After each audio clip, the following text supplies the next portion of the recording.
Well, tonight, new concerns are being raised over the strength of the Baltimore City Police Department as they face a staffing crisis.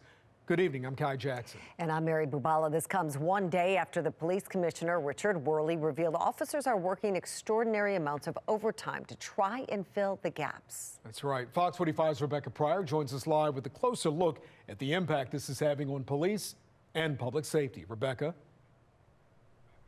Mary and Kai, yesterday, Commissioner Richard Worley said on WBAL radio that on any given day, on-duty officers, about a fourth of them are working overtime, not only putting a strain on BPD's budget, but also on exhausted officers.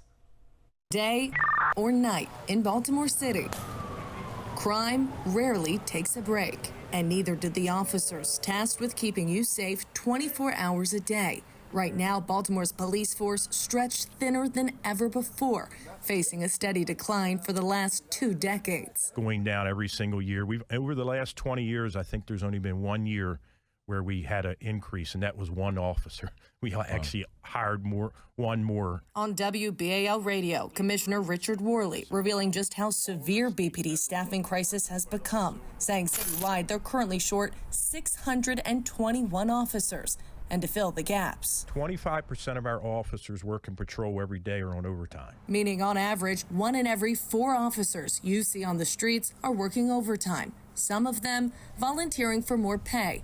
Others forced to work longer hours, ordered by their boss at a personal cost, such as time with family or proper sleep. 25% is an alarming number. According to Sergeant Betsy Smith with the National Police Association, most departments run on about 5% overtime, and for good reason. If they are short-staffed and they are exhausted, the citizens are not getting the quality of policing that they need and that they deserve. Response times are going to be lowered. Report times are going to be greatly lowered. And crimes are not going to get solved at the level that they should. For example, an internal shift report uncovered by Fox 45 details the Southern District staffing on November 23rd. On the morning shift, 17% of patrols working overtime. On the day shift, 47%. And on the night shift, 29%. In total, 64% of them drafted or mandated to stay late. But even with so many officers filling in, between the day and night shift change, the district still falling below the required minimum set by BPD to keep residents safe. And I was left, waiting for quite a bit of time. This taking place the same night assault and robbery victim John Berardi. You would expect the cops to be here and try to go get these guys much faster. Was left waiting at least 30 minutes for an officer to respond following this attack in Federal Hill that left him with permanent vision loss. It'd be great to have enough cops where they could walk around and be proactive, and not just racing from one thing to the next and feeling overwhelmed by what's going on.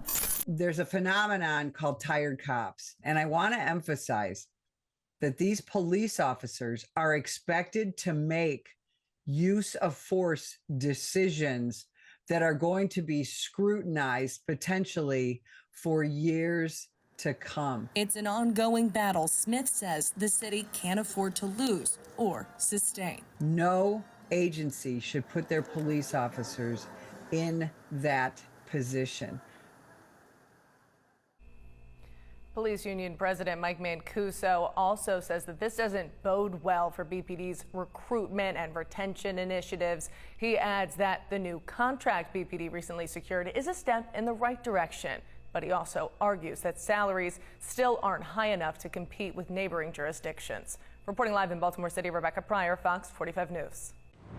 I'm Mary Bubala. Thank you for watching. Here's another video for you to watch. Also take some time to subscribe to our YouTube channel.